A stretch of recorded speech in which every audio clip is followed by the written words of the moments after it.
Esse podcast é apresentado por Toribá. Para outros programas, acesse toribacomunicação.com.br.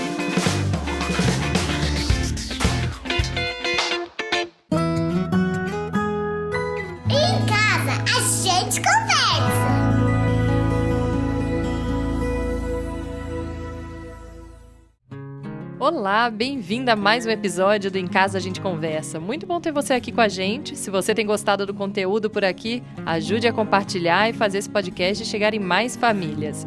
Eu sou Thaís Maruoka e toda semana converso com convidados diferentes aqui sobre algum assunto da maternidade ou da vida da mulher. Se você ainda não segue o Instagram, vai lá. Estamos como A Gente Conversa e no Facebook Em Casa a Gente. Então vamos ao assunto de hoje? Quem nunca terminou o dia exausta de tanto dizer não para o filho, separar brigas entre os irmãos ou tendo que contar até 1000 para não perder a cabeça? E quando perdemos, vem o peso na consciência por ter gritado, o pensamento de que não estamos educando como gostaríamos. Desconstruir uma forma de criação que temos na cabeça é difícil. Criar nossos filhos de forma diferente do que fomos criados requer esforço e paciência. Precisamos nos conhecer, saber nossas dificuldades e reconhecer nossos erros. Construir uma relação baseada no respeito e no diálogo é estimular a autoestima, empatia, autoconhecimento, autonomia e resiliência, não só em nossos filhos, mas em nós também. É possível criar nossos filhos respeitosamente, sem sermos permissivos. E com certeza utilizar a comunicação não violenta é mais vantajoso para todos nós do que usarmos o medo, a culpa, vergonha e dor para criá-los. E é sobre esse assunto que vamos falar nesse episódio: comunicação não violenta. A educação positiva se baseia no reconhecimento da criança como um ser humano completo, tendo como pilar o respeito pela sua natureza e o amor. Queremos mostrar a você que existe outra forma de educar que não seja à base de tapas, gritos ou causando tristeza. Sim, é difícil, eu sei. Tenho 3 filhos, eu mesma já perdi a cabeça várias vezes com eles, e se estamos cansadas, então fica ainda mais difícil.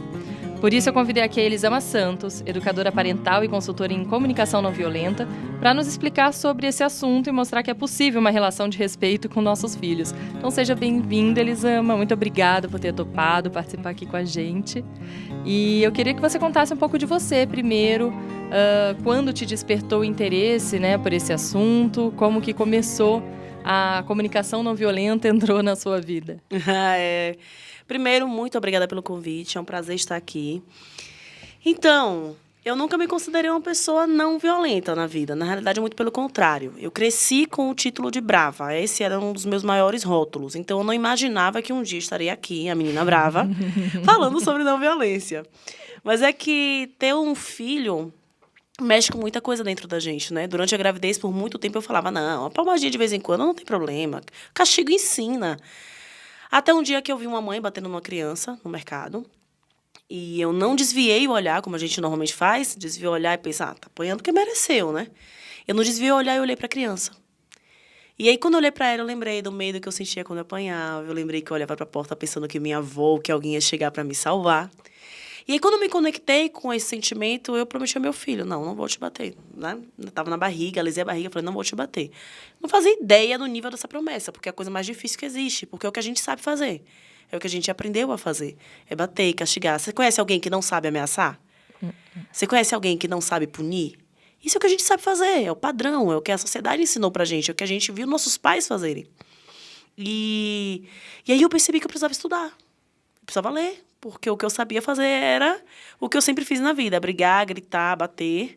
Porque, assim, quando eu falo que eu não era uma pessoa calma, eu não era uma pessoa calma de verdade. Eu ia brigar de murro com os amigos, sabe? Com os colegas. Eu me dava soco se você me irritasse muito. E aí, aprender a lidar com esse furacão que tinha dentro de mim. Aprender a aceitar que tudo bem eu sentir muita raiva. O problema não era sentir raiva. O problema era não saber lidar com essa raiva. Era não saber administrar essa raiva. Então, quando eu comecei a olhar para mim, nossa, foi um divisor de águas na minha vida conhecer a comunicação não violenta. Porque é uma comunicação que parte de olhar o que está vivo dentro de mim antes de falar com você. Antes de partir para a nossa comunicação, antes de falar com meu filho, com qualquer outra pessoa, eu tenho que entender, como é que eu estou nesse momento? Como é que as coisas estão se organizando aqui dentro de mim? O que eu estou sentindo agora? E aí é o grande desafio, né? Eu acho que é um enorme desafio. Eu sempre digo que quando o nosso barulho interno está alto, quando o meu barulho interno está alto, a minha paciência com o barulho das crianças é mínimo. Então, assim, aquele dia que você tá, nossa, tô com as contas atrasadas, então tem aqui boletos passando na sua cabeça o tempo inteiro. Aquele e-mail que você tinha que ter mandado, nossa, esqueci de comprar aquele negócio que eu tinha que comprar. E a sua mente tá ali tagarela, aquele barulho enorme dentro de você. As crianças fazem, mãe, o que é? Porque você tá ali, sabe? E você reconheceu, opa, tô precisando parar. Vou respirar. Vou tomar um banho. Vou ligar para uma amiga. Vou botar uma música. Preciso regular esse negócio que tá aqui dentro de mim ou vou descontar neles? É uma coisa que a gente não aprendeu. Porque a nossa educação não ensinou isso. A nossa educação não ensinou a olhar pra gente. A nossa educação ensinou a olhar pro outro. O que é que papai e mamãe estão pensando? O que é que papai e mamãe querem? O que é que papai e mamãe estão achando? O que é que a professora está achando? Não é o que eu estou sentindo, porque eu estou agindo assim, como é que isso tá batendo dentro de mim, sabe? E aí, lidar com a comunicação não violenta, com a educação não violenta, é isso, é eu parar para olhar, vou me entender antes de cobrar qualquer coisa de qualquer pessoa. Antes de começar a conversa com o filho, é entender o nosso sentimento e aprender a lidar com ele. Agora, como a gente faz isso se a gente não foi ensinado na nossa infância? Pois é, e aí é esse o desafio. É é aprender enquanto eu estou ensinando. Porque eu preciso ensinar isso pro meu filho para que ele seja diferente de mim. E aí eu vou entender, ok, eu nunca fiz isso na vida, eu estou aprendendo. Eu vou errar pra caramba. Porque a gente tem mais um resquício dessa educação de que a gente não pode errar. Então, se eu me proponho a me entender melhor, identificar meus sentimentos, eu tenho que fazer isso logo, para ontem, da melhor forma possível, sem errar nenhuma vez. Então, você sai de um histórico, eu tenho 34 anos. Miguel nasceu, eu tinha 28, eu acho. Sou de humanas, tá? Miguel nasceu, eu acho que eu tinha 28. E aí, que é meu filho mais velho. Então, foram pelo menos 28 anos brigando, não admitindo meus erros, culpando os outros pelo que eu sentia, atropelando os meus sentimentos. Cara, não vão ser 7 anos que vão mudar isso de uma hora para outra.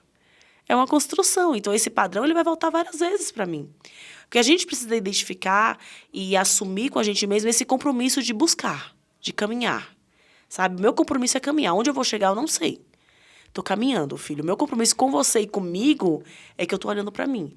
Tem dia que eu vou fazer merda. E tá tudo bem. É reconhecer, opa, fiz merda.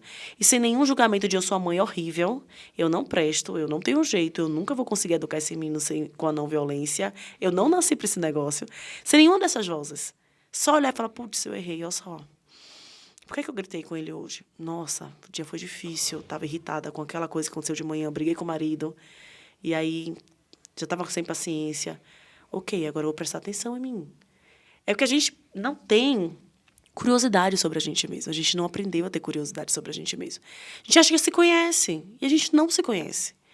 Então, quando eu começo a buscar, mas por que eu agi assim? Mas por que a fala dela me irritou tanto?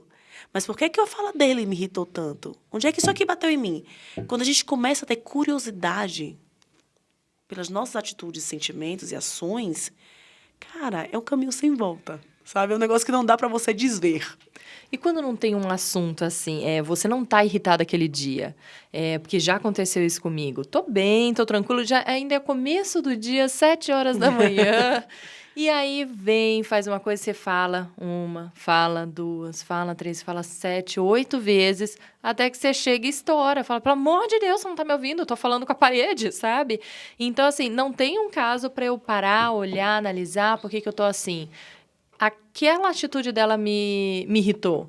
Então, como eu vou agir em relação a isso? Como eu vou conseguir, até eu acho que é uma dúvida de todo mundo, por mais que a gente saiba da teoria, consiga entender tudo isso, como naquele momento a gente vai conseguir se segurar, respirar, porque falam que é para fazer isso, mas como a gente consegue se controlar? Tá. Dentro do que você falou, tem 2 coisas muito importantes. A primeira delas é que a minha atitude é sempre responsabilidade minha e é sempre porque algo mexeu comigo. Então, se eu me irritei, provavelmente depois de te falar 8 vezes, é porque eu acho que eu tinha que falar a primeira vez, ele tinha que me ouvir, porque na minha percepção de mãe fala, filho faz. Então, assim, ele mexeu em coisas dentro de mim e aí aquela mente tagarela, porque a nossa mente é tagarela, a gente tem contadores de história em nossa mente. Eu podia falar que a gente podia escrever um roteiro de novela das 8, mas tá muito mais pra Marimar, Maria Mercedes, sabe? Maria do Bairro. Nossa cabeça tá ali, olha, ele não me respeita, eu já tô falando, esse menino não me ouve. Não é possível uma criança dessa idade, ele já devia estar me ouvindo. Ele não tem mais um ano, ele já devia me atender. E aí essa mente irrita. E você fica nervosa. Então, é o seu sentimento. Você podia estar bem, mas ali mexeu com coisas que você acha importante pra você. São coisas importantes, ele mexeu, eu senti essas coisas importantes ameaçadas, e aí eu perdi a paciência. A segunda coisa que é muito importante da gente enxergar nessa situação é que se eu falo várias vezes a mesma coisa do mesmo jeito, quem é que tem que mudar? Quem fala ou quem está escutando? Quem fala. Entende? Mãe tem essa mania. Eu não sei se essa frase é realmente do Einstein, mas o Einstein dizia, uma frase que é atribuída a ele, Não persistir nos mesmos erros. que loucura é você fazer 50 vezes a mesma coisa e esperar um resultado diferente. Nós somos todas loucas enquanto mães e pais, sabe? Todos loucos. Porque você fala, daí você fala de novo, daí você fala a mesma frase com um tom mais forte. Daí você grita a mesma frase. Entende? Então, assim, se eu tô pedindo daquela forma e não tá funcionando, tem algo na minha forma de pedir que tem que mudar. E aí não é só com a criança. Com a criança, com o meu marido ou minha esposa, com os meus companheiros de trabalho, colegas de trabalho. Uai, se eu tô pedindo uma coisa e a pessoa não me escuta, não me ouve, peraí, vou mudar minha forma de pedir, porque não tá sendo eficiente. Obviamente não tá sendo eficiente.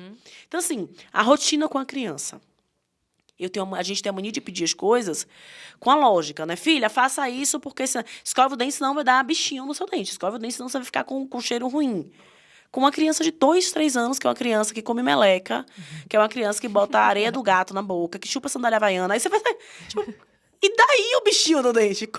A lógica dela é outra, cara, sabe? Sensacional, exatamente. A gente quer que eles saquem a nossa lógica, que eles funcionem do nosso jeito de pensar e não vai funcionar.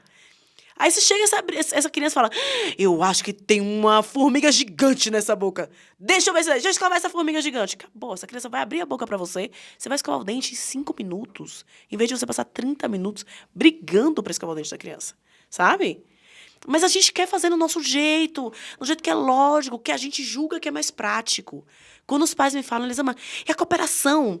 Como é que eu consigo? Cooperação vulgo obediência, porque na realidade a pessoa quer obediência, ela não quer cooperação. Como é que eu faço para ele fazer o que eu quero? O que eu mando, o que eu peço, tô pedindo e ele não faz. Gente, tenta de um jeito mais leve. Ah, mas eu vou brincar. Vai, amor. Sabe por quê? Porque a opção não cansar, não gastar energia, não veio no pacote. Então aí você escolhe, você vai brigar ou você vai brincar? Você vai gastar essa energia. Tá um dia super difícil. Você teve um dia punk no trabalho, você brigou com o marido, sei lá, acordou com o pé direito, vestiu a calcinha pela vez, você tá naquele dia. Você vai gastar sua energia como nesse dia tão difícil? Quer que gasta? Quer que consome mais energia? Você gritar ou você inventar uma brincadeira rápida qualquer pro dia que o dia acabe logo. A brincadeira faz o dia acabar logo, sabe? Pedir as coisas aos meus filhos em baleiês ou com voz de robô, cara, no instante. Mas não custa o quê? Mas não tem que ser brigando. Aí você traz aquela criança que veio lá dos nossos pais, dos nossos avós, mas eu sou a mãe. Meu título. Aqui. Meu título, eu sou a mãe. Ele tem que fazer o que eu penso. Amor, funciona. Quantas vezes você fala porque você é a mãe? Se você desapegar desse negócio, você fala, qual vai ser a forma mais prática de eu conseguir que esse menino faça isso aqui que eu preciso? Pra esse dia acabar, porque esse dia tá tenso. Porque esse dia tá cansativo pra caramba. Ok, a forma mais prática é fazer uma brincadeira. A forma mais prática é inventar uma história. A forma mais prática... E vai rolar, porque criança não resiste a uma brincadeira. Eu estava dando uma palestra uma vez, e aí eu dei um exemplo de uma situação que aconteceu na minha casa, que os meninos não queriam tomar banho, e tinha sido um dia bem difícil. E aí eu cheguei em casa e falei com eles, quem quer tomar banho no cavalinho? E aí eu fui contar isso na palestra, e tinha uma mãe que ela estava com a filha dela, a filha tinha entre 5 e 6 anos. Ela levantou a mão. E a filha dela estava lá escrevendo, cabecinha baixa, desenhando, e na hora que eu contei o exemplo, eu falei assim, e quem quer tomar banho no cavalinho? E a menina, eu! Tipo, tinha 200 pessoas no auditório, todo mundo gargalhou. Eu fiz, tá vendo, gente, que é irresistível? Vocês percebem que criança nenhuma resiste a tomar banho no cavalinho? Mas a gente não quer desse jeito, sabe? A gente quer do nosso jeito. A gente quer alimentar esse ego de que eu mandei e ele fez. Que nesse dia caótico, nessa minha vida louca, em que eu não consigo controlar absolutamente nada que me acontece, eu preciso da ilusão de que eu controlo meu filho. Entende? É muito maior do que ele me atender. É algo que está muito maior.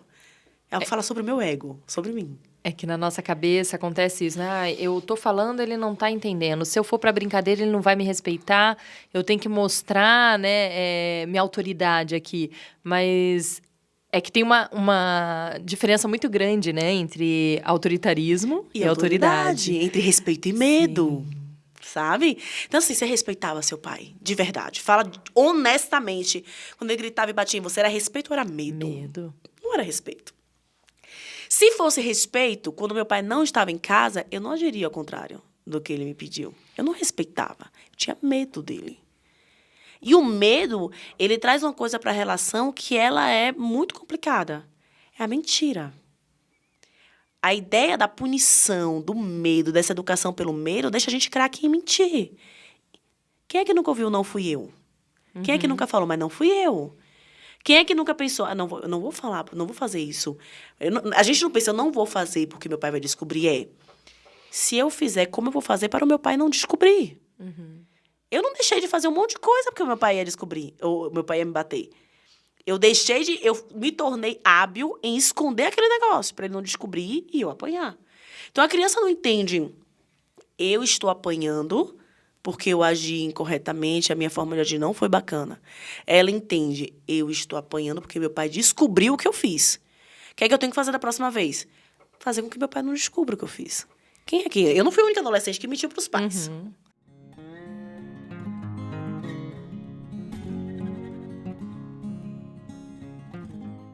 E como criar essa relação de respeito para que ela queira fazer, então, o que eu quero, sem ser na base do medo? Seria conversando mesmo? Em todas as idades? Quer dizer, porque você para e pensa, uma criança de 2 anos, como a gente estava falando, não adianta você explicar que ela precisa escovar os dentes porque vai ter cárie no dente dela. Tem coisas que a gente vai falar, a criança não vai absorver, porque você fala, ela tá com a cabeça nas nuvens. Então, como? Seria na base da conversa? Seria só na brincadeira e com o tempo ela vai entender, demonstrando? De que forma, então, que cria esse respeito? Até porque quem já ainda não pratica comunicação não violenta, é mesmo na base de gritar, de ficar brava, enfim, para você reverter isso... Eu acho que é difícil, né? O filho, você sempre grita, aí do nada você começa a conversar e falar baixinho, resolve? Aí a gente tem uma ilusão de que a comunicação não violenta é falar baixinho e falar manso. Não é. Você tá vendo meu tom de voz. Eu não sou uma pessoa que fala baixinho e fala manso. Eu tenho calma tatuado no meu braço. Eu não sou uma pessoa naturalmente calma. Então, assim, meu tom de voz é esse. E é o tom de voz que eu falo com os meus filhos. Eu não falo baixinho e calmo. Filho, por favor, Guel, faça isso. A mãe tá esperando, cara. Então, assim, o meu tom de voz é esse. É essa forma que eu falo. A gente já começa daí. Você não tem que mudar o seu tom de voz e virar outra pessoa. Eu não virei outra pessoa. Continuo sinalizando de fala firme. Esse é o meu jeito de falar. Segunda coisa é que antes de melhorar, piora. Então, se você... Ó, que é animador, né? Mas, assim, se você vai mudar uma coisa que está estabelecida, uma linguagem que está estabelecida numa relação, e não é só a relação com o seu filho, qualquer relação... Se você vai mudar algo que está estabelecido numa relação, vai haver uma piora antes da melhora. Vai acontecer. Desconstruir demora mais do que construir, né? Muito mais. E aí tem um exemplo que eu costumo dar, que eu acho que deixa isso muito claro, essa coisa da melhora antes da piora. Você pede o elevador, aperta o botão, o elevador não veio. O que é que você faz? Aperta 10 vezes aquele botão. Apertou o controle remoto da TV. A TV não ligou. Você aperta de novo, não ligou. Você vai lá e bate na tua mão o controle remoto. Porque é esse o comportamento humano.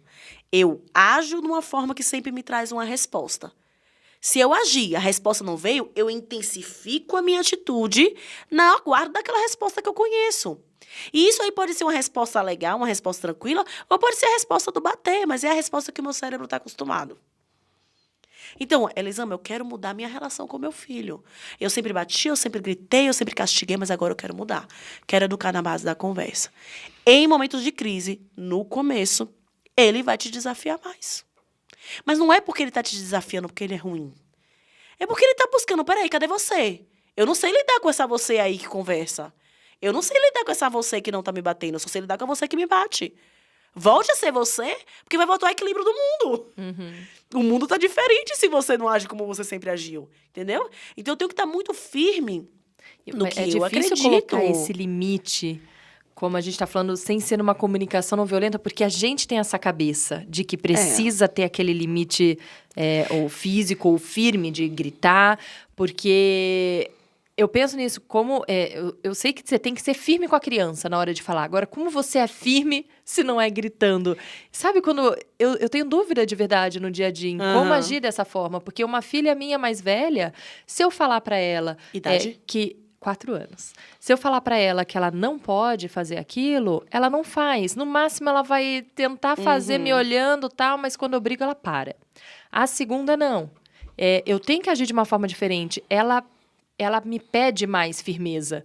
E eu não sei como dar mais E firmeza. você não sabe chegar nesse Não lugar de sei. firmeza sem se descontrolar. Exato, porque eu falei, como? Eu falo não, ela faz. Falo não, ela faz. Qual a idade dela? 3. E aí eu falo pra ela, explico, ela continua fazendo esse... E eu falo, então, você entendeu? Não é pra encostar aqui. Você não vai mais encostar aqui? Ela, vou. E ela fica assim até o fim.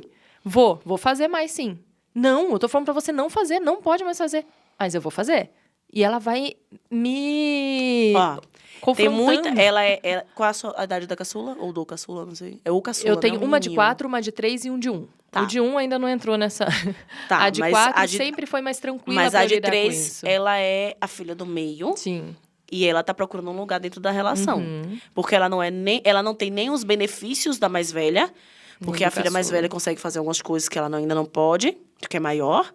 E ela não tem o colo e o aconchego exatamente como o caçula tem, porque o caçula tem necessidades diferentes. Então, o filho do meio, ele fica nesse limbo. Quem sou eu? Qual é o meu papel nessa família? Eu não sou o mais velho, eu não sou o caçula. Quem é que eu sou aqui? E aí, o filho do meio, ele costuma adotar duas posturas. Ou a postura do filho bonzinho, eu faço tudo pra eu ser o filho bonzinho, eu preciso descobrir meu papel. Eu sou o bonzinho. Eu sou o que mamãe ama, o que nunca enfrenta a mamãe, que é sempre legal com a mamãe. Ou ele costuma tomar a outra postura, sabe? Eu vou ganhar meu lugar que é no grito. É na raça. Sim. Mas vão me ouvir, vão me enxergar aqui dentro. E ela usou exatamente essa frase. Importante você falar isso, porque ela se expressa bem. E ela empurrou o irmão mais novo nesses dias, da mesa de centro que ele estava em pé, brincando. Ela empurrou, ele caiu no chão e eu... Inaê, seu irmão não pode empurrar, filha. E eu peguei ele no colo para acalentar e na hora ela me olhou e falou, agora você me olhou. Olha, você nem me contou isso. Aí eu falei, ixi. Você entende? Você entende que ela tá gritando Sim, um papel? Ela tá sim. gritando o lugar dela? Com E certeza. esse enfrentar você é um me olhe. É porque a gente quer que a relação dos filhos ela seja simples. Podia ser simples, ia ser bem mais gostosinho, Muito convenhamos. mais. Ia facilitar a nossa vida. Né? Que a criança falasse, mãe, eu tô insegura, chegou um irmão, eu não sei mais meu papel dentro dessa família. Você não tem mais o mesmo tempo pra mim. Você tá mais irritada comigo. Eu tô com medo. É impossível não ter medo quando chega alguém novo na casa. E a nossa postura, em regra, com a criança, é mentir pra ela. Não mudou nada, meu amor. A mamãe tá aqui com você, tá tudo igual. A mamãe te ama tanto. E ela tá vendo caos ao redor dela, porque a gente fica meio caótica quando chega o segundo filho, o terceiro, enfim. E aí ela tá enxergando aquilo e falando, nossa, mas ela tá mentindo pra mim. Como que não mudou nada? Tô vendo aqui, tá Eu tudo tô errado. sentindo que tá diferente. Tá tudo ao contrário, a casa de pernas pro ar. Como que não mudou nada? E aí ela fica mais insegura, ela sente mais medo. E aí ela te grita de outro jeito, ela te pede de um jeito. Ela não vai chegar com você e conversar e falar, mãe, eu tô insegura.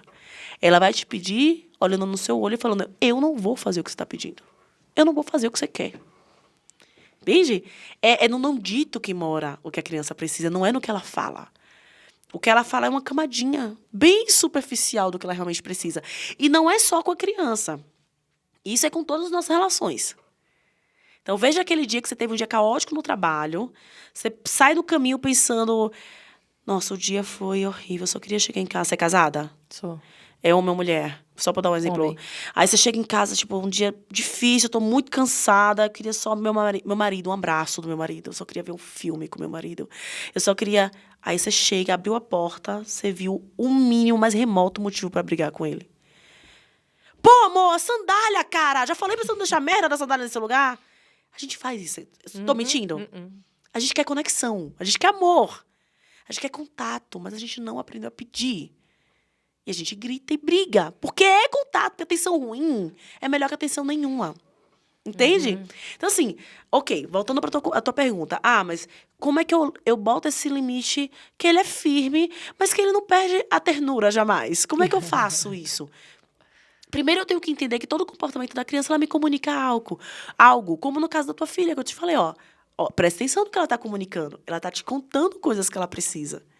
Só que ela não tá te contando de uma forma clara, bonitinha, fácil de entender. Como a gente gostaria, cara, não é? Não tô falando só pra quem escuta a gente. Eu gostaria que fosse mais claro, sabe? Porque a gente tem que parar e falar, meu Deus, o que tá acontecendo? O que será que ele quer? O que será que ele precisa? E aí é essa mudança de olhar, de... O que é que ele tá me comunicando com isso que eu não tô sacando? O que esse menino precisa? Já faz a gente não ficar irada. Não é mais o menino que me desafia. Não é mais o menino que não me atende. Não é mais o menino que me provoca. Ele tá me pedindo alguma coisa. O que é que ele quer? Esse pensamento já muda o meu tom de voz. Entende? Quando eu encaro aqui de... Nossa, mas que menina chata que você me tá fazendo. Meu Deus, como ela é difícil, Gustavo, que ela ser igual a irmã. Porque por mais que eu não comunique isso, a gente pensa. Quem tem mais de um filho pensa. Não podia ser fácil igual a irmã? Não podia ser mais simples? Caraca, que menina que cansa. Que menina que pede a minha energia, sabe? Então, assim, aquele pensamento, ele já faz falar... Você já sai uma voz diferente na hora de você falar. Então, como é que eu cuido desse tom de colocar um limite no meu filho? Colocar um limite, eu não gosto de limite na criança. Eu entendo que as relações têm limites, que o mundo tem limites, e eu apresento esses limites para a criança. Porque limite é importante em qualquer relação, né? A minha relação com você aqui sentada tem um limite. A relação de quem escuta com a gente tem um limite. Então, eu gosto de falar que a gente apresenta esses limites no mundo e das relações para a criança. Mas quando eu entendo, putz, ele tá querendo me comunicar alguma coisa que essa criança quer, a minha voz não vai sair, sabe? A minha voz pode sair firme. Filho! Mas ele não vai sair com aquele espumando de raiva. Porque eu tenho que cuidar da minha cabeça, cara. Roda, para na gente. Tipo, como é que tá a minha cabeça na hora de comunicar isso pro meu filho? O que eu tô pensando? E esse pensamento tá me levando pra que sentimento? O que eu tô sentindo agora? Porque é daí que vai estar o equilíbrio na hora de eu falar, cara, não. E aí, pra criança mais novinha, 3 anos, 2 anos, 1 ano, não fala o que ela não deve fazer. Fala o que ela deve fazer. Na realidade, de uma forma geral, a gente precisa falar para as pessoas o que elas devem fazer. Mas a criança mais novinha é ainda mais difícil para ela compreender. Então, assim, em vez de falar, não toque, tipo, não risque o chão. Filha, a gente risca o papel. E aí você entrega papel e caneta. Entende? Ela tem que saber o que ela faz, não é o que ela não faz. A palavra não, por si só, ela já cria resistência na gente. E aí, muitas vezes, a forma que a gente fala já chama a criança para briga.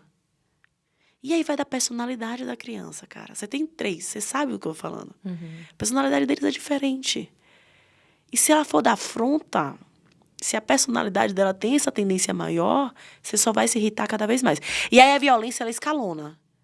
Hoje eu boto de castigo. Funciona. Daí ela cresce, o castigo não tá mais funcionando. Vou trancar no quarto. Trancar no quarto não tá mais funcionando. E aí você vai aumentando o nível de punição com aquela criança pra ver, tipo, alguma hora vai ter que funcionar, porque antes era o que funcionava. E aí chega a adolescência e nada funciona. Porque ele faz o que ele quer. Entende? Então, é diálogo, Elisama? É só conversar? É só conversar. O que é que eu vou mudar? A forma que eu converso. Uma criança de 2 anos, eu vou usar menos palavras. Eu vou me aproximar mais e tocar nela. Teu filho tem 1 ano. Ele tá mexendo na plantinha, botando a planta na boca. Cara, ele é um menino completamente físico. Ele não conversa ainda. Você vai usar palavras só?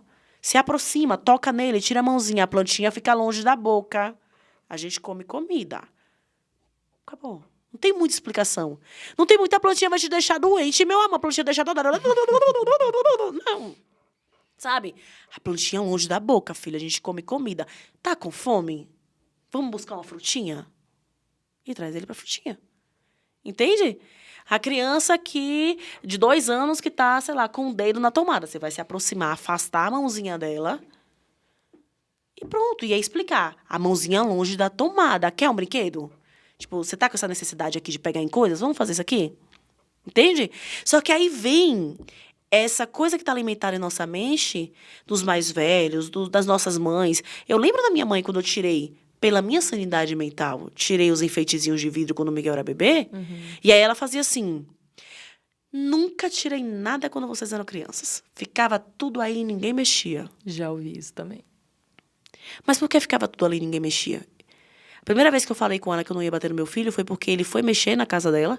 Aí ela virou e fez: ó, vovó! E deu um tapa na própria mão dela, mostrando que ela batia. Eu fiz: opa, vamos conversar aqui. Senta aqui. Senta aqui, não vai rolar isso na nossa educação, não. Então, assim, batia e a gente, na frente do adulto, não fazia. Na frente do adulto. Porque o medo funciona para você controlar pessoas? Uai, qual que é a novidade? Funciona. Funciona para você controlar. Mas e quando você não tá perto? E aí, o que é que você faz com medo? E quando fica grande? Quando fica adulto? Que não tem mais medo de você? Você vai ficar implorando. Tem um mês que você não vem aqui, filho. Venha ver sua mãe, você não me liga. Você não tá nem aí pra mim. Você não tem mais medo pra você impor. Pra você cobrar. Você falar: eu vou deixar de quê? Vou ameaçar com o quê agora? Que ele tem 25 anos, que ele tem 30 anos. Qual vai ser a minha ameaça? Que não recebe R$1 meu. Porque a gente, por um tempo, o adolescente ainda usa ameaça financeira. Mas e aí? Parou de receber R$1 meu. Vou usar o quê pra gente manter uma relação viva? Qual vai ser a minha ameaça? Qual é a minha moeda de troca agora? Porque eu não tive uma relação que eu criei conversa, que eu criei diálogo, que eu criei intimidade. O que é que fica? Entende? E esse respeito da criança, mais para frente do adolescente, enfim, ele vem naturalmente com essa relação criada com base no entendimento, de você sentar, ouvir, entender o que ele está sentindo. Isso naturalmente já vem. Não precisa ficar mesmo impondo um respeito lá. Gente, porque a gente não impõe respeito. Eu não tenho como te obrigar a me respeitar. Eu posso te obrigar a fazer o que eu quero. Mas dentro da sua cabeça você pode estar mais cachorra, insuportável, uma vadia. Você, entendeu? Você pode estar me xingando inteira, você não está me respeitando, você está fazendo o que eu quero. São coisas diferentes. O respeito, ele é baseado numa troca. É porta que ninguém arromba, cara. Respeito e intimidade é uma porta que a gente não arromba. Só a pessoa ali pode abrir essa porta. Só a criança pode abrir a porta do respeito para você. É uma ilusão falar: ele vai me respeitar. Não, ele vai fazer o que você quer. Ele vai ter medo de você, mas não vai te respeitar. Respeito é uma outra história. E aí, se eu construo essa relação em que eu respeito o meu filho, ele aprende a respeitar sendo respeitado, experimentando na pele, sentindo gostinho desse negócio. Aí ele sabe o que é respeito. Ele é respeitado. E aí você tem uma relação com a criança em que o meu filho tem 7 anos. Esses dias eu falei alguma coisa com ele de: filho, ele ganhou um monte de Halloween, né? Pegou aquele monte de doce, eles não faz parte da alimentação deles. E aí fica aquele monte de doce, eu juntei todos os doces, tirei do quarto dele que ele tinha ganhado. E ele falou: você vai jogar no lixo? Aí eu fiz: não, filho, eu não vou jogar no lixo. Vai sim, quando eu dormir você vai jogar tudo no lixo. Aí eu só parei e fiz: filho, eu já menti alguma vez pra você? Alguma vez eu falei que não ia fazer uma coisa e quando você dormiu, eu fiz? Me conta. Não. Então, se eu tô te falando que vai ficar aqui, vai ficar aqui. Essa segurança de que eu nunca fiz isso, sabe? A segurança de que se ele gritar comigo, faz: cara, você vê isso, tem essa troca aqui entre a gente. Isso aqui a gente não faz nessa casa. A segurança de falar: opa, aqui nessa casa ninguém bate em ninguém. E eu posso falar porque sai desse lugar que eu não bato neles. Não é faço o que eu faço o que eu digo, mas não faço o que eu faço. É algo que tá alinhado com o que eu vivo. Epa, cara, aqui ninguém bate em ninguém. E é uma regra que nós adultos estamos atendendo dentro de casa também, entendeu?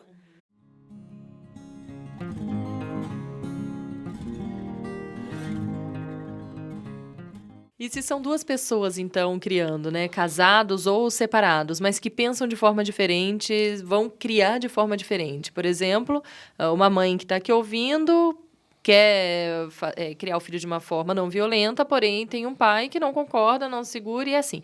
Cria uma bagunça na cabeça da criança, ela vai saber mesmo criar esse respeito e saber o limite sem apanhar com a mãe, mas com o pai ele vai fazer assim. Não sei se você conhece casais que sejam assim.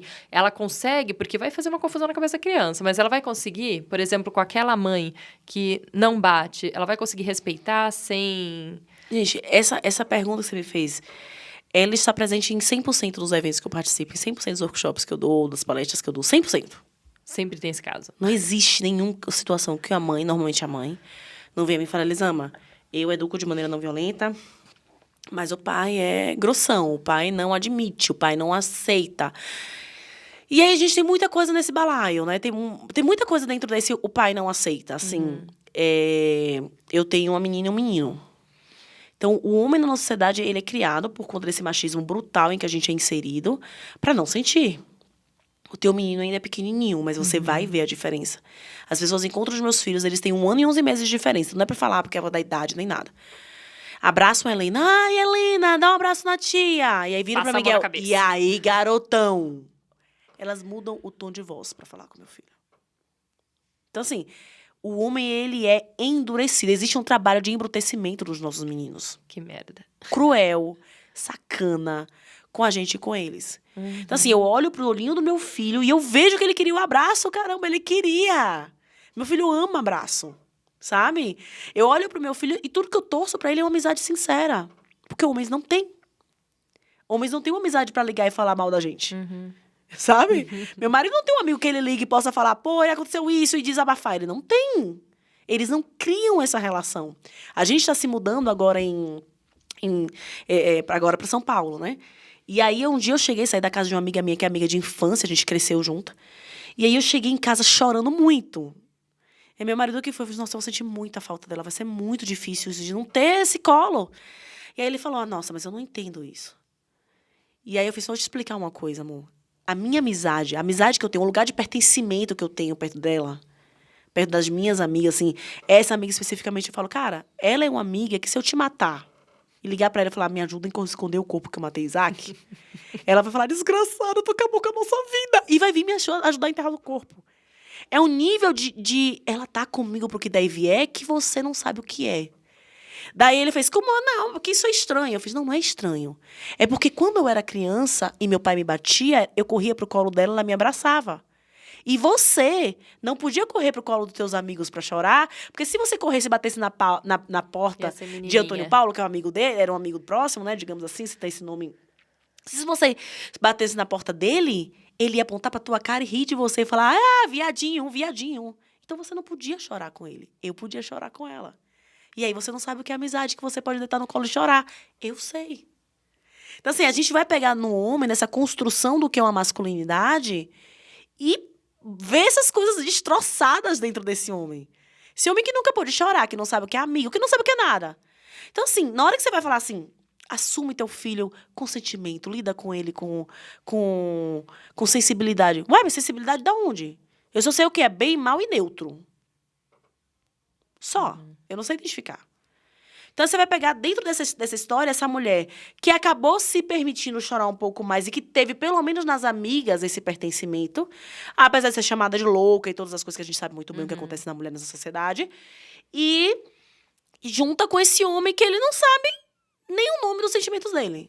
Que ele nunca teve um amigo pra ele nomear nada. Que ele não tem ninguém pra ele falar o que ele sente. Ele implode. Isso vira raiva, isso vira irritação, isso vira briga, isso vira violência. Não é à toa que os homens são mais envolvidos em violência do que as mulheres.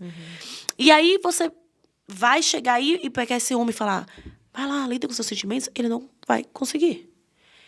Não tô falando que mulher nenhuma tem que carregar macho no colo, ensinar pra ele o que ele tem que fazer, não é isso.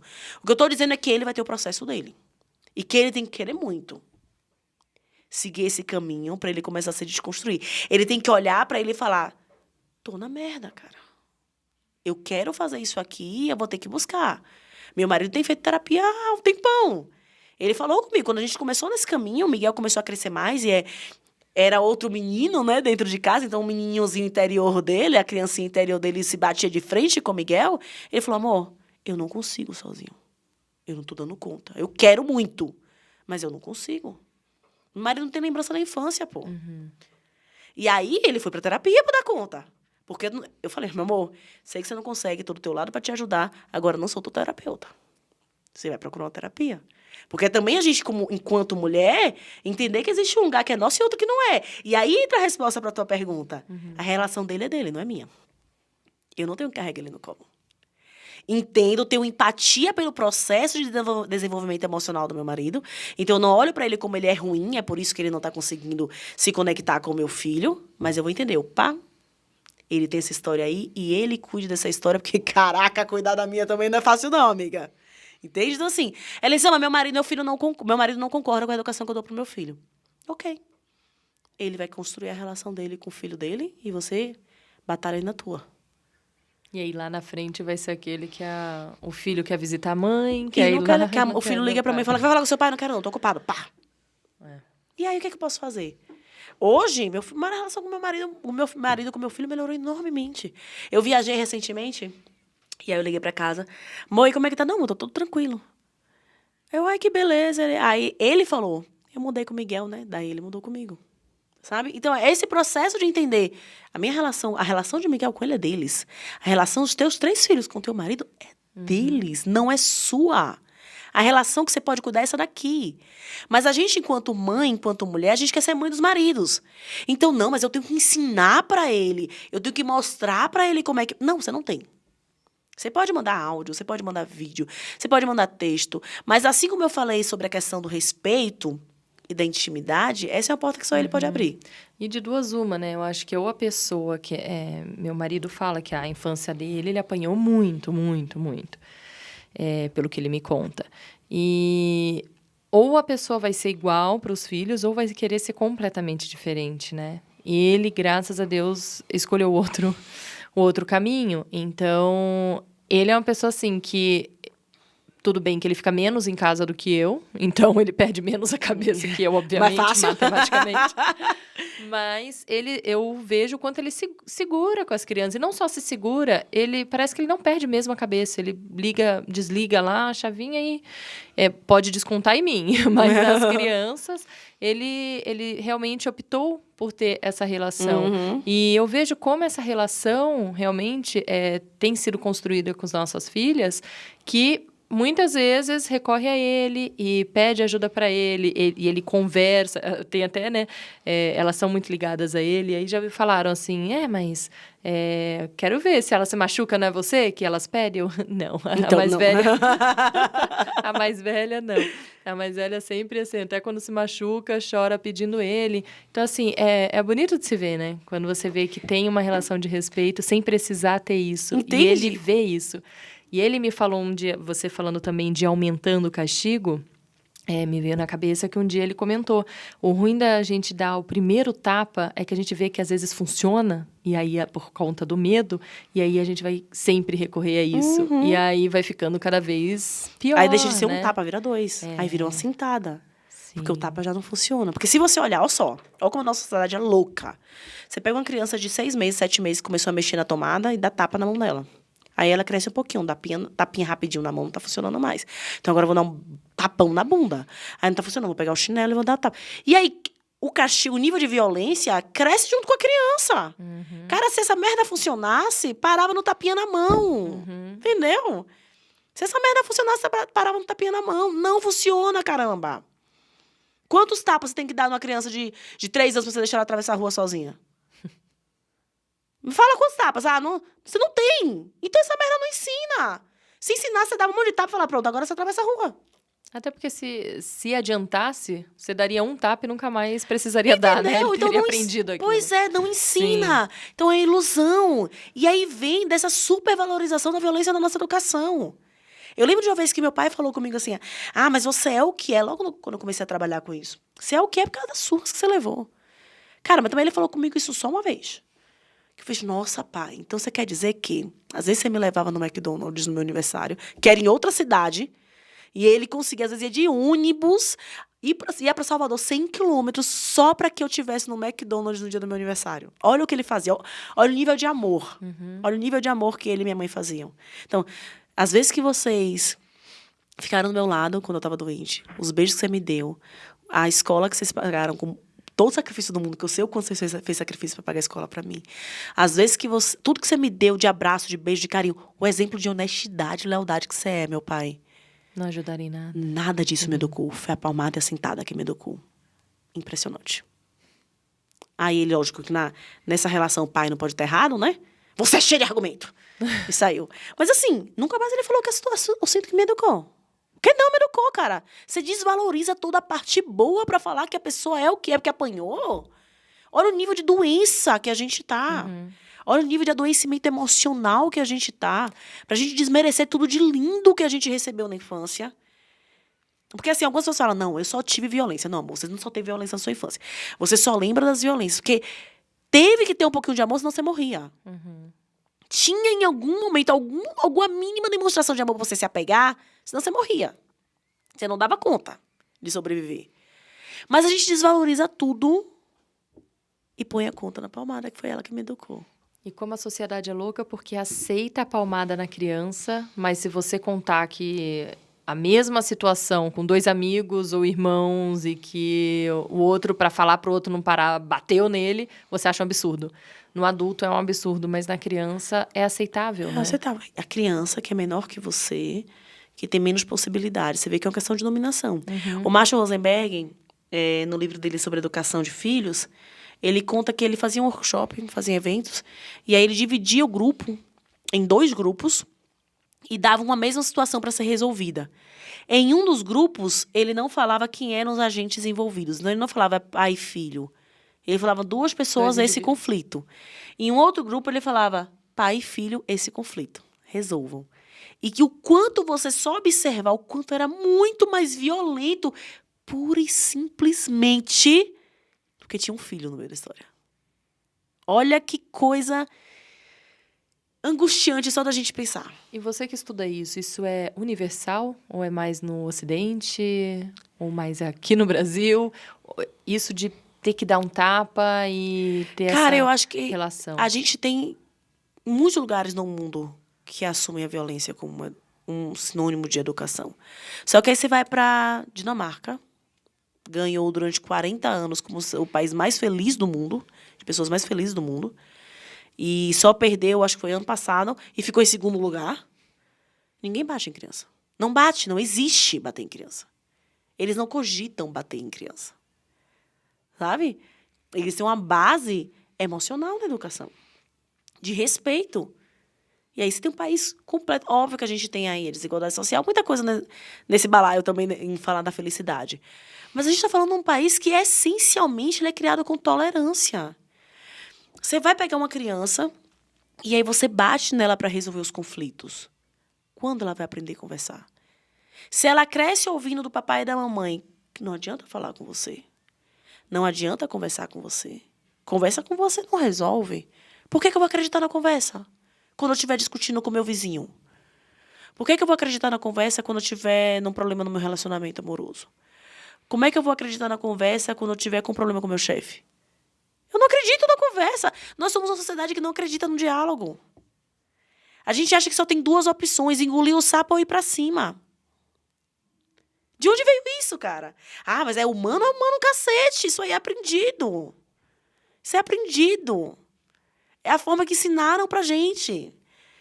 É a forma que mostraram pra gente que as coisas funcionavam, entendeu? Na nossa relação. A gente não percebe que enquanto eu tô educando um filho, eu não tô ensinando a ele somente a comer de garfo e faca, dar bom dia, boa tarde, boa noite. Eu tô ensinando pra ele o que é o amor. E como é que ele consegue amor. Eu tô ensinando pra ele o que são relacionamentos e como é que a gente atua nos relacionamentos. Eu tô ensinando pra ele o que é uma sociedade e como ela atua. Porque nessa micro-sociedade que é a minha família, eu tô mostrando pra ele o que é uma sociedade, como é que funciona a sociedade. E como atuar dentro dessa sociedade. E se eu, que sou exemplo, atuo dentro da sociedade, batendo, castigando, oprimindo, humilhando, o que essa criança vai aprender? E o pior, o que ela vai aprender sobre ela? Porque quando me falam, mas apanhei muito e não morri. Que massa que você sobreviveu. Primeiro que sobrevivência não deveria ser meta de vida de ninguém. Né? A gente devia estar com uma meta um pouquinho melhor na vida. E a segunda coisa é, ok, como é que está a sua relação com você mesmo? Como é que você lida com você quando você está triste? Quando você está angustiado, quando você está frustrado? Como é que você lida com quem discorda de você? Como é que você lida com as suas relações? Como é que estão? Estão saudáveis? Porque nesse lugar aí que estão as maiores consequências. A criança não deixa de amar papai e mamãe. Ela deixa de se amar. É diferente. Que pesado isso. Ela não vai deixar de amar papai e mamãe. Papai e mamãe me sustentam. Papai e mamãe me mantêm vivos. A minha respiração, praticamente, depende de papai e mamãe. Eu deixo de me amar, o problema está em mim. Se você chegar para tuas filhas e falar, você devia saber voar, mesmo que elas saibam que ninguém voa. elas vão acreditar em você. Se a sua mãe, hoje, você tem quantos anos? Eu, 32. Você tem 32 anos. Se tua mãe chegar pra você e falar, você devia saber voar nessa idade. Você devia saber voar. Você sabe que humanos não voam. Mas vai ter um negócio de inadequação dentro de você. De, meu Deus, como minha mãe não sabe. Ela sabe que humano não pode voar. Como ela tá me cobrando isso? De onde vem isso? Eu ainda quero atender ela. Não vai ter minha mãe tá maluca. Acabou. Olha que loucura da minha mãe. Não.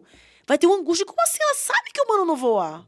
Ela sabe que eu não posso voar. Você tem 32 anos e você ainda quer atender e agradar e se aceita pro seu pai e pra sua mãe.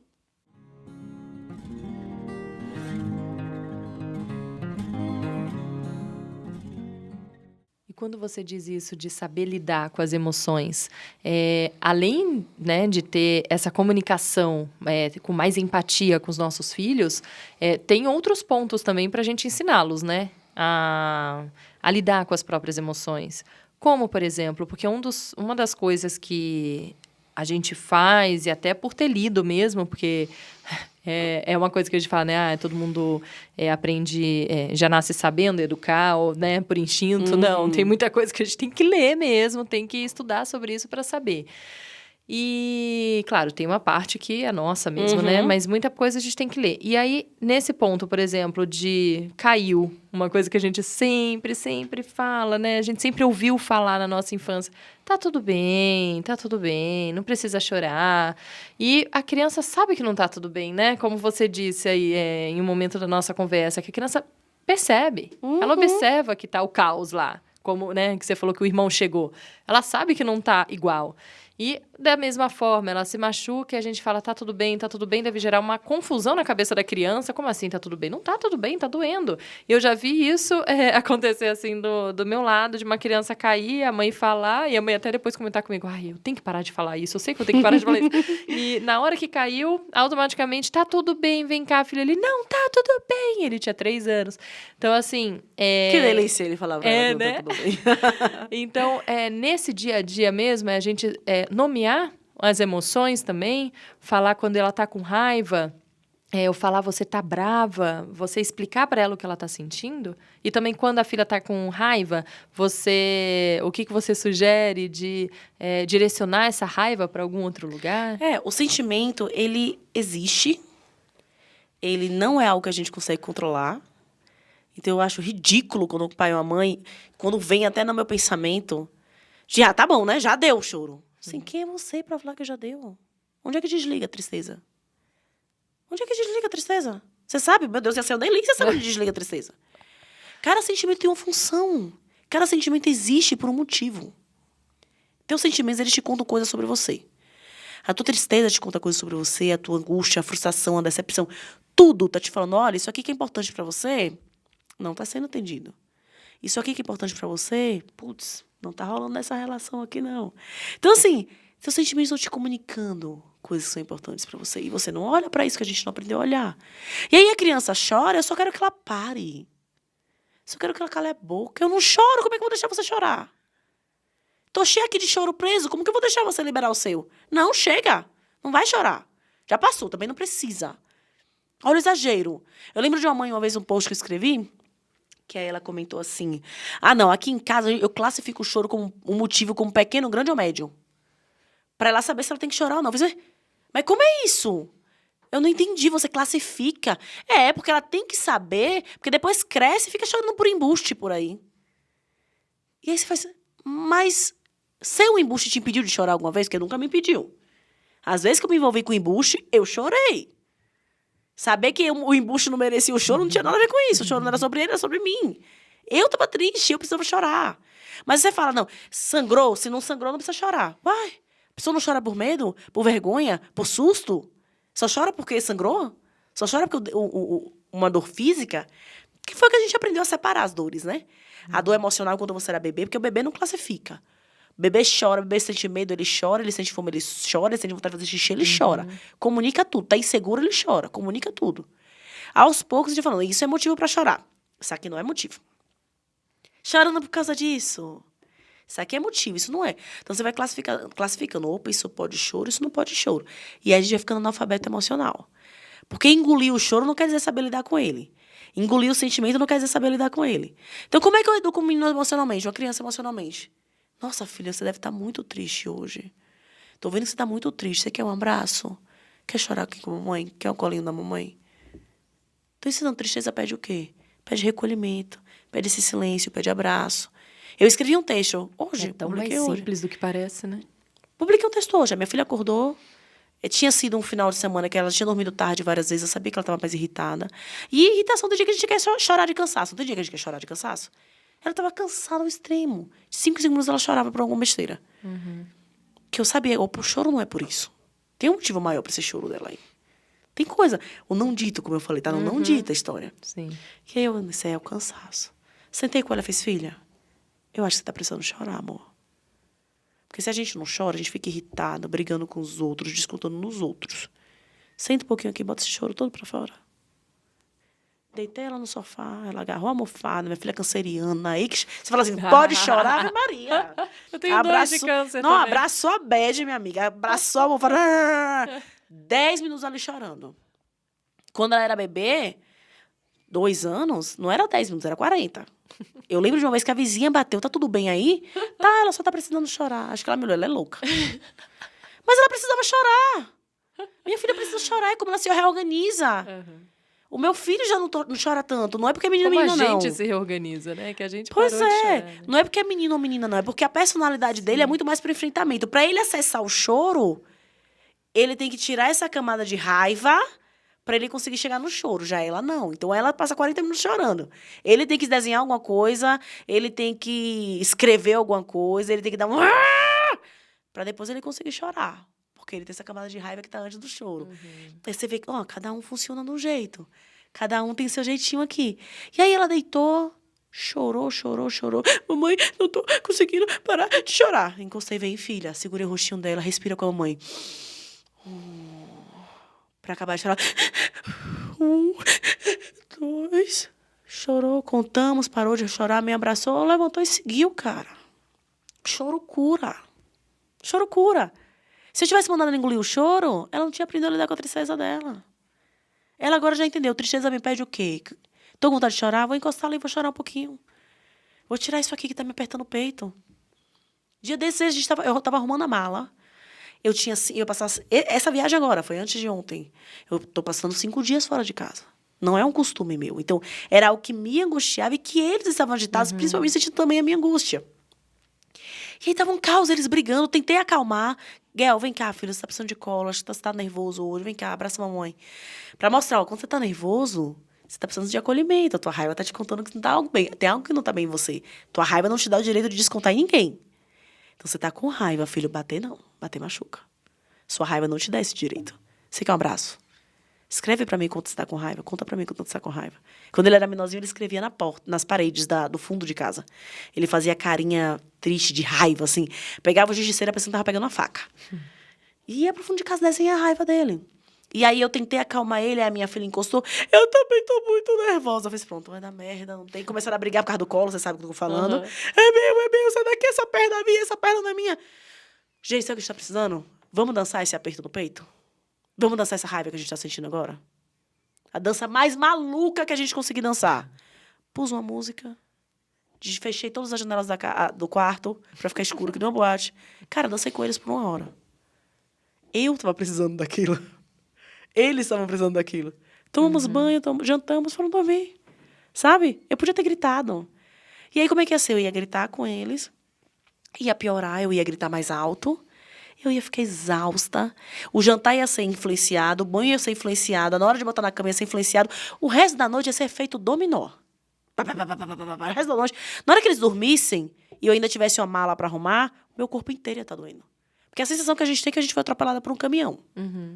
Pronto, eu percebi, por que eu tô precisando?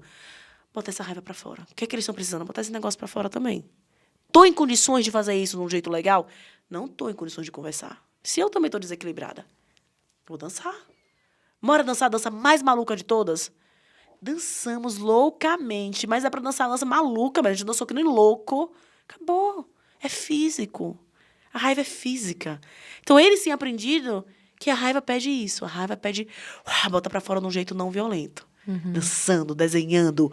Criança de 2 anos, 1 ano. Tá muito bravo. Ruge que nem um leão pra mamãe. Uau! Meu filho adorava rugir que nem um leão quando ele tinha 2 anos, pra lidar com a raiva. Ele ia bater, machuca. Ruge que nem um leão com a mamãe. Uau! Muito bravo. Uau! Sabe? Depois você sentiu... Pronto, tá bom, passou. O que a gente aprendeu foi fugir de sentimento. E a gente ensina isso pra eles, né? E como a gente vai aprender agora, depois de adulto, junto com eles, né? Como você está dizendo, mas para além disso, assim, nesses momentos que você diz, você falando, faz todo sentido. E eu pensando, poxa, é assim mesmo que eu tenho que agir. Mas como a gente em casa, no dia a dia, em uma outra situação que a gente não conversou aqui, como eu vou saber? Da onde eu vou saber tirar isso, assim? Que perguntas eu tenho que me fazer? Além de uma terapia, que acho que ajuda, né? Porque eu acho que a gente tem que fazer realmente... Totalmente terapeutizada, amiga. Análise não vivo sem. Essa busca aí do autoconhecimento pra gente ver de onde vem tudo isso. Mas eu acho que é nesses momentos a gente parar e falar por que isso tá me incomodando tanto, né? Por que isso vem de mim ou vem da minha criação? Não sei. Eu acho que no momento do caos, assim, naquele momento que tá caótico, a primeira pergunta é o que tá acontecendo? E esse o que tá acontecendo é o que tá acontecendo sem julgamento nenhum. Porque quando eu falo o que tá acontecendo, os meninos estão endiabrados, o dia tá um caos, meu marido tá insuportável, esse cachorro insuportável não para de latir, eu tô julgando todo mundo. Eu não tô descrevendo o que tá acontecendo. O que tá acontecendo? Eu tô arrumando a mala e Miguel e Helena estão brigando. É isso que tá acontecendo. Todo o resto é interpretação. Todo o resto é lente embaçada. A lente limpinha só tá acontecendo, eles estão brigando. É isso que tá acontecendo aqui. Quando eu me pergunto o que está acontecendo, tentando separar o que é o que eu estou contando sobre o que está acontecendo do que está acontecendo de verdade, eu já abro minha mente para possibilidades. Porque se o meu foco está, eles têm que parar de brigar, cara, ferrou. Eu fecho a minha criatividade. Porque quanto mais o meu foco está em parar uma atitude do outro, a violência fica mais atraente. Ela parece a única solução. Só que parar aquela atitude é só uma estratégia para atender a minha necessidade de equilíbrio, de silêncio. Parar aquela atitude é só mais uma estratégia. Mas eu vou focar e vou achar que ela é a única. É a única forma de eu conseguir silêncio aqui, vai ser fazendo eles pararem. Entende? Então, quando eu me pergunto o que está acontecendo, isso é de verdade, eles são nervosos, eu estou nervosa, é isso que está acontecendo. Quando eu foco no que está acontecendo, em vez do que eles têm que fazer, o que é que eu posso fazer com o que está acontecendo? O que é que eu posso fazer? Não é o que o outro tem que fazer. Porque na maior parte das vezes com a relação com os filhos, a gente está focado no que o outro tem que fazer. Aliás, em todas as relações. Não interessa a relação que você tá, o quanto ela é saudável ou doente, 50% é seu. Se você tá nela, 50% é seu. Sabe? Nossa, essa relação é abusiva. Ok, o que é que eu tô fazendo com o meu 50%? Qual é a minha contribuição para que essa relação continue abusiva comigo? O que é que eu posso fazer para ela? Porque se eu tô, mas ele tem que mudar, ele tem que parar, ele tem que, eu me sinto impotente. E a impotência me desperta o quê? Irritação, raiva. Ou eu fico acuada, ou eu vou para cima. Me deixa sem opções, ou luto ou fujo. Esses pensamentos de ele tem que parar, alimenta esse na coisa primitiva, o nosso cérebro reptiliano, que vai te levar para esse lugar de luta ou foge. E aí, normalmente, na relação de pai e filho, a gente luta, meu amor. E a gente luta com todas as armas que a gente tem. E aí é um massacre, não é uma luta. Porque as nossas armas são desleais perto das crianças. Entende? Então a pergunta é, o que está acontecendo? Não é o que eu estou contando sobre o que está acontecendo, é o que realmente está acontecendo. Quais são os fatos? Sem as minhas opiniões. O que é o fato? Tá, e o que eu posso fazer diante disso aqui? Pá, eu abro as infinitas possibilidades. Porque tem infinitas possibilidades. Sabe? Existem outras possibilidades. A questão é que se eu estiver apegada ao ele tem que parar de fazer isso, a violência fica cada vez maior e mais atraente e eu vou querer fazer ele parar. De qualquer jeito, custe o que custar. E é uma atitude tão infantil, né? Que a gente é a nossa criança, cara, falando, pare, é do meu jeito, é como eu quero. Você consegue ver a nossa criança batendo o pé. Sabe? É a criança sendo criança. É a gente sendo criança com as nossas crianças, com os nossos filhos. É a nossa criança interior reivindicando o momento dela de revanche. De revanche. Porque ela já esteve no lugar daquela criança. Então agora é a minha vez. Agora eu posso gritar. Agora eu posso mandar. Agora eu posso falar, porque eu sou sua mãe. A bola é minha, acabou o jogo, eu vou levar a bola pra casa. Sabe? Agora eu sou a dona da bola. Então sou eu que mando nesse negócio que eu sou a dona da bola. Então essa consciência do autoconhecimento é olhar e falar, opa, eu sou adulta, peraí. Não vou ficar aqui minha criança e meu filho disputando na queda de braço aqui, que é o dono da bola. Eu vou enxergar aqui como adulta. O que é como adulta que eu posso guiar meus filhos nesse caminho que eu quero? Que a gente precisa aqui. Nesse caminho de entendimento. E assim, nem sempre vai ser exatamente como a gente quer. Tem o ideal e tem o possível. Tem o que eu gostaria que fosse e tem o que eu estou conseguindo hoje aqui nesse momento com meu filho. Sabe? É porque a gente se cobra muito. E quem o nosso filho é, interfere diretamente em quem a gente é, na imagem que a gente tem da gente mesmo. E quem a gente é interfere na nossa aceitação social. Então, se o meu filho me responde mal, interfere na minha visão de mãe que eu acho que eu deveria ter para ser aceita pelas pessoas que estão ao meu redor. Então, não é sobre ele, é tudo sobre mim, no final das contas. Sobre a mãe que eu queria ser. A mãe que eu queria que as pessoas vissem. A mãe que eu queria ser e a mãe que eu acho que os outros queriam que eu fosse. Sabe? É complexo. Muito.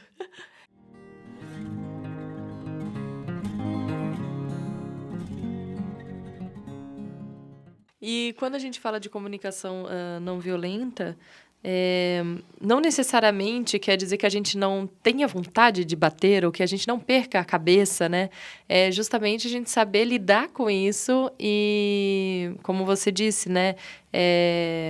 Achar uma solução para aquele problema com uma cabeça madura de adulto. Mas Pois assim, é. porque eu acho que muita gente, né, pensa, nossa, mas Elisama não deve perder a cabeça nunca. Gente, então com não os me filhos. lê. Então não lê. Olha, se você me segue no Instagram, você sabe que eu perco a cabeça. Não, tem gente que olha e fala, nossa, mas você é muito iluminada. Eu penso, mas gente, eu falei que eu gritei com os meninos. O que esse povo tá falando que eu sou iluminada? Tipo, de onde tiraram isso? Vocês estão vendo que eu perdi a cabeça? Sabe? Gente, a gente perde a cabeça. Eu tô viva. A Christine Neff, acho que é esse o nome dela, autora do livro Autocompaixão, ela fala uma coisa que eu adoro. Ela fala que quando você fala, nunca mais vou gritar, nunca mais vou perder a paciência, nunca mais... Meta de gente morta. Só gente morta não grita. Só gente morta não perde a paciência. Só gente morta não tem vontade de bater de vez em quando. Você tá vivo. E quando isso acontece, você pede desculpas? Assim, eu nunca Qual a bati. Qual a sua posição sobre isso? Se você gritou, Total! se Gritei. arrependeu, você Cara, pede desculpas? Gritei, perdi a paciência. Parou, tô nervosa, vou me afastar. Não gosto de agir assim com vocês. Me afasto, recupero a minha consciência, volto pro lado consciente do meu cérebro, tomo a rédea aqui, boto minha criancinha, fica quieta aí, que agora sou eu, como adulta. Calma, sou eu que vou lidar com meus filhos agora. Me acalmo, respiro, e aí pode ser lavar o rosto, às vezes me acalma, beber uma água, me acalma, ligar para uma amiga, para chorar, sabe? Tomar um banho. Eu, até então, moro num lugar quente, né? Agora, quando eu vier para cá, que eu não sei o que vai ser na minha vida, porque eu vou levar um aquecedor no banheiro quando tiver frio, porque eu preciso de um banho para me acalmar. Tipo, preciso de um banho. Vou pro banheiro, vou tomar um banho. Então, assim, vou me regular, depois eu sento com eles e falo, mamãe ficou nervosa. Eu não gosto de agir assim com você. Sinto muito porque eu agi assim com você. E aí tem um negócio que é bem importante nessa hora de pedir desculpas, de assumir. Na comunicação não violenta, a gente não fala muito em desculpas, porque desculpa quer dizer que eu tenho culpa. E a gente não fala em culpa. Não existe culpa. Não tô falando de culpa aqui, sabe? Minha atitude não foi bacana. Eu não gostaria de ter tido essa atitude com você. E aí é muito interessante nesse momento de você pedir desculpa, perdão, o que quer que seja que você vai pedir pro seu filho. Desculpa que minha mãe falou, mas também você... Porque você é responsável pelo que eu sinto. Você é responsável pela minha atitude. Quando eu falo, mas também você, filho. Eu tô falando, tá, desculpa, mas foi você que fez isso. A culpa foi sua. Olha que desculpa fajuto, ridículo e mentiroso. Então você pede desculpa e a pessoa fica se sentindo mal, cara. A pessoa fica se sentindo humilhada, tipo, fui eu, como eu sou ruim com a minha mãe. Porque além dela ter gritado comigo, eu ainda tenho que achar que fui eu o culpado. Eu ainda fiz ela se sentir mal depois que ela gritou comigo. Eu fiz minha mãe agir de uma forma que ela não gostaria. É aquele velho, tá doendo mais em mim do que em você. Sabe? A gente é muito ridículo na hora na relação com o filho, na hora de pedir desculpa. Porque, cara, você vai pedir desculpa culpando o outro. Botando peso numa criança de 9 meses, de 1 ano, de 5 anos, de 7 anos, de 10 anos.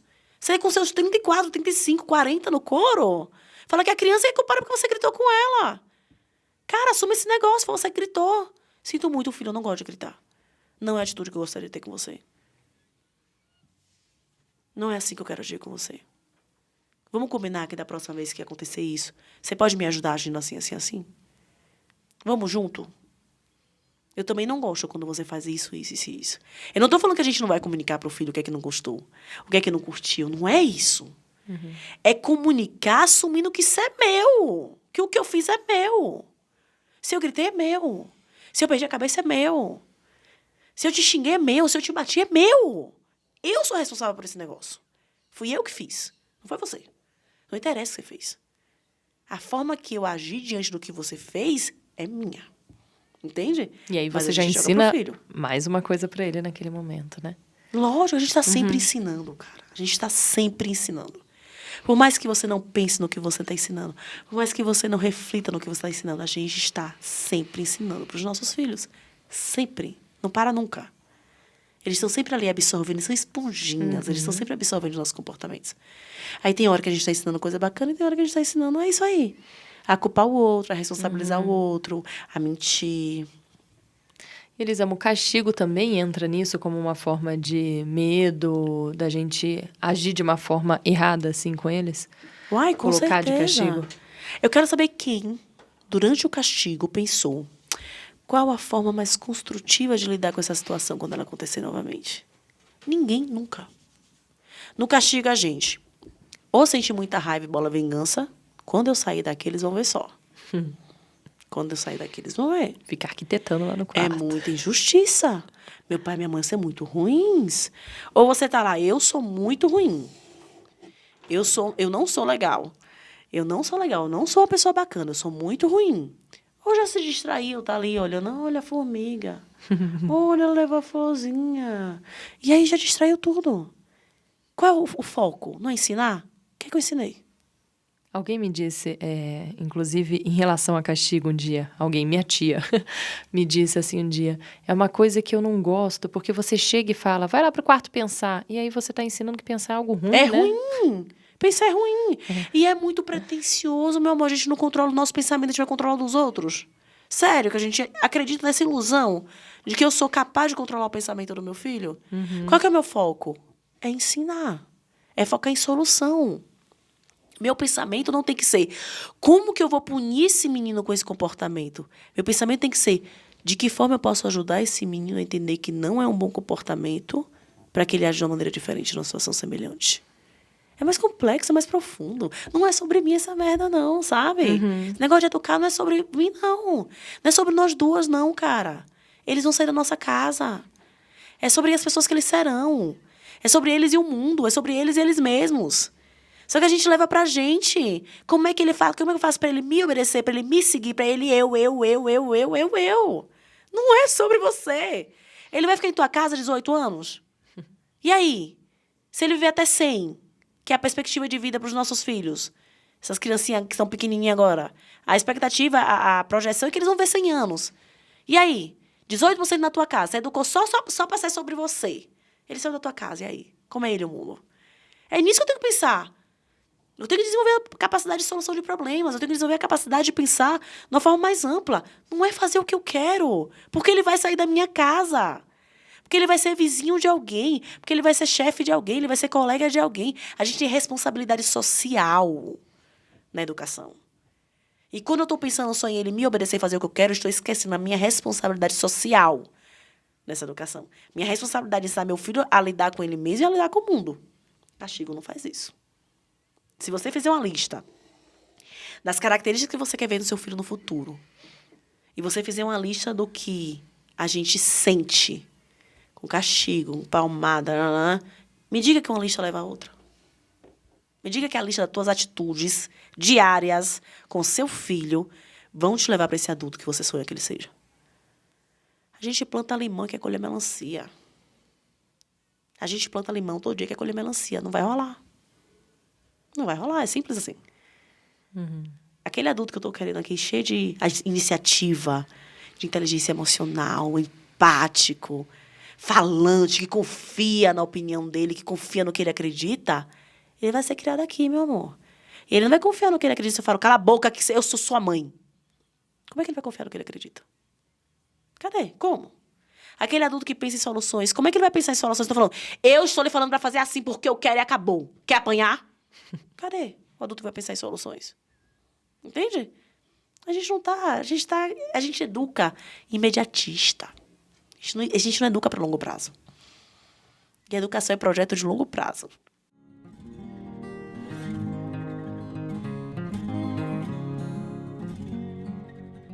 Muito bom, muito obrigada, Elisama, por ter topado vir aqui, por trazer tanta informação aí pra gente, porque é algo que tá aqui, né? Mas a gente não enxerga e é muito louco isso. Como é tão óbvio e a gente não consegue enxergar essas coisas. Até mesmo a gente perceber que a gente não tá fazendo dessa forma, né? Eu acho que é até difícil da pessoa enxergar que ela não está comunicando de uma forma não violenta, né? Já começa aí as dificuldades. Sim. E é tentar correr atrás, acho, do que nos foi tirado na nossa infância, do que até disso da gente não saber lidar com os nossos sentimentos, né? Ir atrás de uma terapia primeiro pra gente. Se conhecer primeiro para ficar um pouquinho mais fácil essa jornada aí, né? Com certeza. A gente se desconectou da gente, cara, sabe? Muito. Como é que eu vou liberar o choro do meu filho se eu não libero o meu? Como é que eu vou falar com ele que tá tudo bem e ficar triste se quando eu tô triste eu falo pra mim mesma? Coisa ridícula, não tem um jeito. Não tem um jeito. Deve merecer quebrar a cara mesmo. Mereço, pra ver se eu aprendo da próxima vez. Quem é que não conhece esse diálogo interno? Como é que eu vou? É uma mudança que tem que vir de dentro. Eu tenho que focar em mim também. Agora, eu sou a minha mãe e meu pai. Não interessa como meus pais fizeram. Meus pais fizeram o melhor que eles podiam. Com a ferramenta que eles tinham. Quantos livros você acha que seu pai leu sobre educação? Quantas oportunidades de ir para palestra, workshop? YouTube, meu amor. Instagram. Como é que teu pai aprendeu? Não aprendeu, ele não tinha fonte. E olha, a educação que eles receberam, eles amorteceram o baque pra caramba para chegar na gente.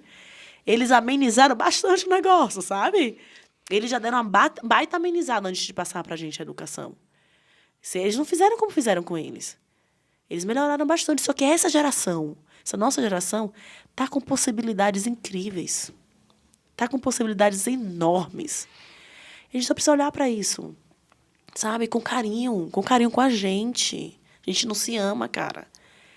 A gente não se respeita. A gente não se enxerga como humano. A gente quer que as coisas sejam do nosso jeito. A gente se olha como se a gente fosse um objeto que pode ser consertado. Tem uma frase no livro do Marshall que eu adoro, que ele fala, eu quero que ele saiba a coisa especial que ele é, senão ele não perceberá quando ela começar a ir embora. Eu quero que ele esteja atento e perceba as possibilidades mais loucas e que ele dê ao mundo um pequeno pontapé quando você tem a chance. E eu quero que ele saiba a razão sutil, fugidia e importante, pela qual nasceu humano, não a cadeira. A gente não se vê como humano, a gente se vê como cadeira. Sabe? A gente acha que é só lixar aqui, desempenhar aqui, trocar o encosto, trocar a perna, botar... Não é assim. E aí? Eu sou quem eu sou. Eu queria ser calminha. Vou falar com você que eu não queria? Você acha que é legal sentir vontade de bater nas pessoas às vezes? Eu ainda sinto. Tenho vontade de mandar pra um lugar bem bonito e florido, só que não. Essa sou eu, cara. Eu queria chegar aqui pra você e não falar, tipo, merda inúmeras vezes, não falar cacete, mas é esse que eu sou. Eu não vou ficar enfeitando quem eu sou pra ser aceita pelos outros, porque eu tô aprendendo a gostar de quem eu sou. Você gosta de mim? Legal, que ótimo. Você não gosta de mim? Tudo bem, você tem esse direito. Tá tudo bem. Segue teu rumo que eu sigo o meu. Esse exercício de parar de querer caber nos espaços. Porque a nossa necessidade é pertencer. Todo ser humano quer pertencer. A gente vive em sociedade, a gente quer estar em sociedade. Mas a gente aprendeu a caber. A gente aprendeu a arrancar pedacinho para se encaixar na expectativa alheia. Só que caber dói. Caber machuca.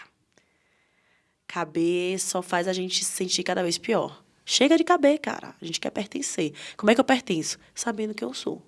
Como é que eu vou saber defender o meu tamanho se eu não sei que tamanho é esse? Tenho que me olhar. E aí, quando você começa a se olhar com respeito, o negócio flui pra tua relação com teu filho. Flui. Se você que tá sufocando na sua relação com seu filho, vai sair plástico. Vai sair de mentira. Porque não está de dentro, sabe? Não interessa quantas ferramentas, quantas técnicas você aprenda. Não interessa. Jung falava, leia todos os livros, todos os estudos. Quando for tocar uma alma humana, seja só outra alma humana. Se eu não me aceitar, não aceitar essa minha alma humana aqui, meu amor, minha relação com meu filho nunca vai ser de verdade, conectada. Então, é um exercício de me olhar, de me amar, de honrar o que meus pais fizeram, de trazer dali tudo que teve de bom, porque teve coisa boa, de passar para cá num caminho diferente, sabe? Tiveram idas ao McDonald's em outras cidades? Pois é. É difícil? Muito. Mas bater também meu bem. Vamos, convenhamos. Que bater no cezinho de 1 metro, de 1,10 m, é difícil pra caramba também. Convenhamos que gritar também é muito difícil e deixa o coração da gente estraçalhado. Então, assim, a parte facinho, gostosinho, simplesinho, não veio no pacote, não veio a opção. Sabe? Não veio, é difícil, Mas tem um caminho que é difícil, mas que ele vai te levar para um jardim bem lindo. E tem um caminho que é difícil, que drena a tua energia, que vai te levar para o esgotamento e para uma relação de muita solidão. A gente escolhe qual é o difícil que a gente quer. Muito obrigada, Elisama. Foi um prazer. Falei demais. Nossa, que demais. Gostei muito de conversar com você. Obrigada, obrigada mesmo. E você que está nos ouvindo aqui, agradeço mais uma vez por estar aqui com a gente. A gente se encontra, então, na próxima quarta-feira. Toda quarta-feira tem um episódio novo aqui no ar. Então, a gente se vê lá. Tchau, tchau. Obrigada. Tchau, tchau. Um beijo.